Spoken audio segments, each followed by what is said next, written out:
So I now have over 60 hours in Path of Exile 2. I've gone through all of the acts, I've started progressing into the endgame, and I've done most of the endgame content besides some of the endgame pinnacle bosses. And going through all of this playtime in Path of Exile 2, it has made me appreciate some of the parts of Diablo 4 much more than I did previously, especially when it comes to the main campaigns of Diablo 4 and kind of the level up process before getting into the endgame. But with that being said, I think Diablo 4 can learn a lot from PoE 2 and even from PoE 1 when specifically talking about the endgame. So that's mainly what I want to go over in this video, the ways I think Diablo 4 could take some learnings from Path of Exile as a franchise and implement them into Diablo 4 in a way that feels natural to D4. So over these 6 seasons, including the expansion, we've gotten some pretty massive overhauls to a lot of the foundational systems of Diablo 4, including things like complete difficulty overhauls, complete rebalancing of the game multiple times, big itemization changes, big crafting changes,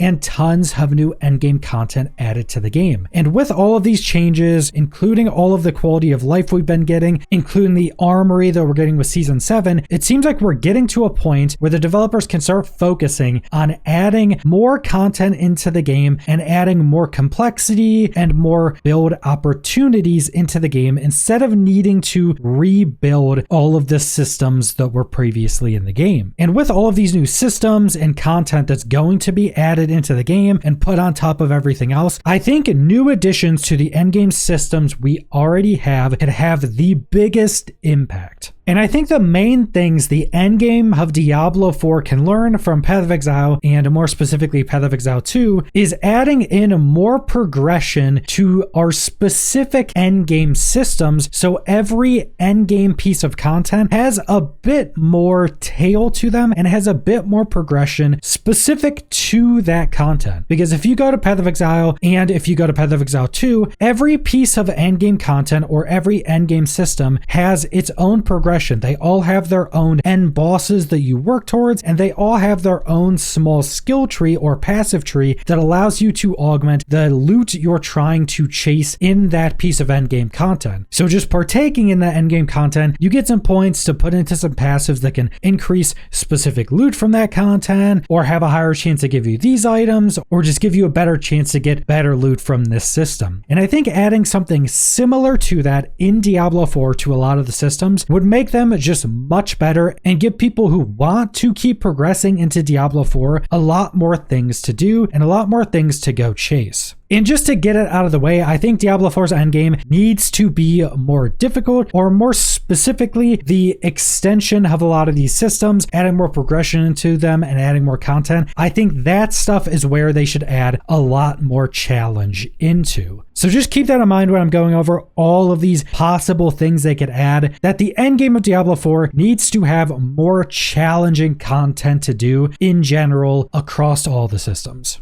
And I think something more specifically that Diablo 4 could take from Path of Exile is every endgame system should have some type of pinnacle content tied to that system that you work towards. It doesn't necessarily just have to be a boss, and I actually have some ideas of different systems that could work really well. So first off, we have Nightmare Dungeons. Now, if you haven't played recently, Nightmare Dungeons and the Pit have recently been changed. So now Nightmare Dungeons are not where you level up your glyphs anymore. You go do Nightmare Dungeons to get masterworking materials to upgrade your gear. This is actually a pretty massive change and makes Nightmare Dungeons one of the better parts of the endgame, because now you're not rushing to the end and you're not choosing dungeons specifically to run to the end quicker. Now anything you do in that dungeon can give you masterworking materials. So you want to run around looking for all of the elite packs, you want to run around looking for all of the chests, you want to run around looking for all of the little events within the dungeon. Completing the dungeon isn't actually that important anymore. And that change actually makes way for what I think they could expand this system into. So first off, the Nightmare Sigils. So starting off in Diablo 4, Nightmare Sigils were much more important just because people were trying to rush to their dungeons and get the most optimal ones. That's been subsided quite a lot because of the changes we just went over, but they have simplified the Nightmare Dungeon Sigils a lot more, even though I think the old Nightmare Dungeon Sigils with more affixes on them, more positive and negative affixes, would actually work a lot lot better in this new system. And in general, I think the Nightmare Dungeon sigils should kind of work more like map keys from Path of Exile. They don't need to be as complex, and you don't need to be able to augment them as much as Path of Exile, but being able to have different affixes on them that maybe target different pieces of Nightmare Dungeons, they can have more downsides for the enemies in there, I think would just make Nightmare Dungeons a more interesting system and allow you to kind of choose the difficulty more. And I think one other system they could add into this that could work really well is have Nightmare Sigils and then have a similar system to the Mind Cages that we used to have in Helltides, where you would just use Mind Cage elixirs, it would increase the enemy levels in the Helltide and give you more rewards, and then at some point we could also stack those like 3 times. You could have a system similar to that for Nightmare Sigils. Maybe have a few of these different items that you could just buff up the Nightmare Dungeon Sigils, make the enemies more difficult, maybe give them more affixes, or any of the like elites or rares would always have some other affix, and let you boost them up more for more rewards. And because Masterwork materials are like the main big reward from Nightmare Dungeons, at a baseline it's just pretty simple. Just buff up Masterwork materials you get from these. You make the dungeon really hard, but you get a lot more Masterwork materials, and since you don't need to like rush through them anymore, you want to explore the whole thing, juicing up one Nightmare Sigil can actually be very lucrative. But then the Nightmare Dungeon system should also have an endgame system tied to it, and I think the easiest way to go with Nightmare Dungeons is to have a very difficult pinnacle boss at the end. So as you're doing your Nightmare Dungeons throughout the season, you're getting some new item that when you get enough of them, you can go and have one chance against this end pinnacle boss. And I think this boss should have some type of permanent upgrade for the entire Nightmare Dungeon system itself. It could be something really simple, like you go and defeat the boss once, and now Masterwork material drops from Nightmare Dungeons are increased by like 5%. Just the entirety of the system gets a 5% buff for Masterwork materials, and maybe that stacks up to some amount. So if you want to focus on Nightmare Dungeons and getting a lot of Masterwork materials, you can focus on those dungeons, getting those items to then face the big boss at the end to then get these permanent upgrades. And then because Nightmare Dungeons are focused on Masterwork materials, you can also give a big reward of Masterwork materials for defeating the boss. It drops a handful of items, or maybe a guaranteed unique, and then it just has a massive explosion of masterworking materials. And masterworking materials are also a really good reward that you can give a lot of, because you can always reset your items to get the optimal masterworks, because you could reset an item a bunch of times and still not get the masterworking you want. So masterworking materials being something that you can constantly boost the acquisition of is actually something that just helps the game. It's not something that if you give too much of, it's going to feel like the game's too easy, because upgrading all of your gear one time is actually already pretty easy, but resetting it constantly to try to get your best rolls isn't right now. So you could keep buffing up those rates over the season and then try to get your optimal masterworking rolls. And having that pinnacle boss at the end that you get by focusing on these Nightmare Dungeons, then being able to buff up your acquisition to then focus more on the Nightmare Dungeons, is a really good gameplay loop and allows you to focus more on this piece of endgame content. And they could legitimately just use one of the bosses from the original main campaign. There was a bunch of really good bosses in the vanilla campaign of D4, and they still haven't been used for anything. Just take one of those, they're really cool boss fights, put them into the Nightmare Dungeon system, give it some permanent upgrade for the system as a whole, and you just added a much more expansive endgame system tied onto the system we already have. I think what I just went over, while it's kind of simple, would just be substantially better than what we have right now.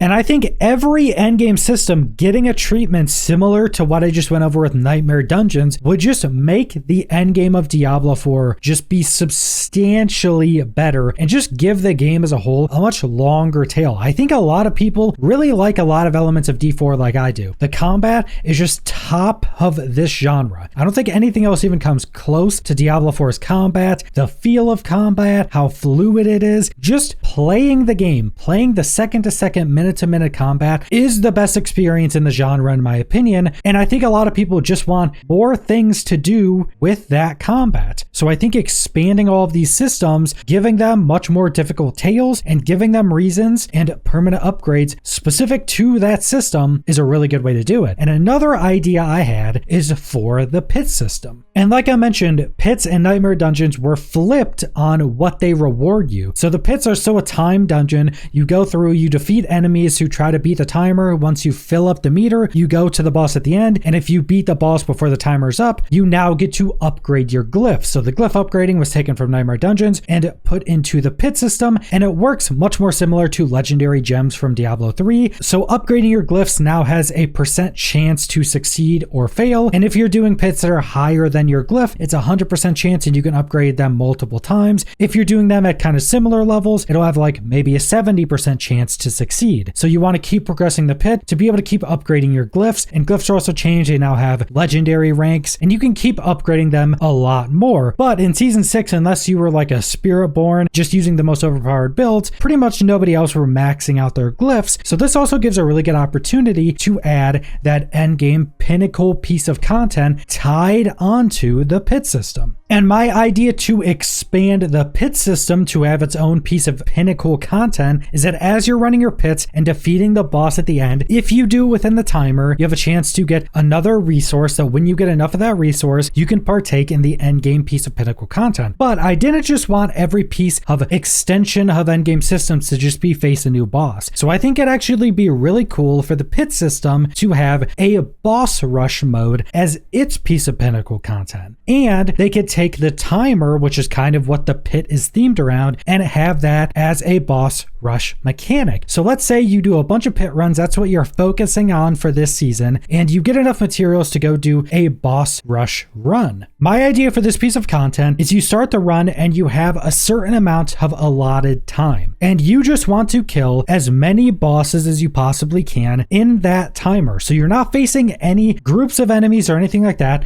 you're just facing bosses. Now I'm not sure exactly how they would go about this. They could just do the bosses at the end of pits, which are basically the dungeon bosses, but have the mechanics of other bosses randomly spawn in, and they could do it to a similar way to how they have pit bosses right now, where the higher pit you go, the more mechanics spawn in. So let's say you're doing a boss rush and your first like 5 boss kills, maybe only 1 mechanic spawns in. Then you get some more boss kills and 2 mechanics spawn in and 3. They could do it that way, or they could just have any other boss spawn in. Like every time you kill a boss, you take a portal into another room. It could take you to any of the boss ladder bosses. It could take you to maybe a much easier version of Lilith. It could take you to any of the campaign bosses. They could really go wild with this and just allow you to face every boss. And this timer works in a little bit different way than the pit. This is just a timer. You just want to kill as many bosses within the timer. If you die, you lose 15 seconds, but that's it. You get up and you go again. And depending on how many bosses you kill within your timer is how much loot you get. So if you can only kill 1 boss, you still get some loot at the end, just not a lot, and it probably wasn't worth using all of that currency you built up to actually be able to do the run. Now at a baseline, it'd be like everything else, gives you a bunch of gear, gives you a bunch of weapons, just a bunch of random gear drops that can maybe add in some other resources, but one of the main rewards is leveling up your glyphs, because this is tied to the pit. The pit is kind of focused on leveling up your glyphs. That's kind of its main thing now. Let's say you kill a bunch of bosses in this endgame boss rush mode. Now you get to go in and level up your glyphs a ton. You just get a massive influx of potential levels for your glyphs. That could be the really big reward for this, because remember, you have to go run a bunch of pit runs and get a bunch of these resources to be able to even partake in one run of this boss rush mode. So now you went and did the mode, you got a good amount of boss kills. Now you just get a massive reward of a ton of glyph levels, and that would be a really good reward. And like I mentioned, there should also be some type of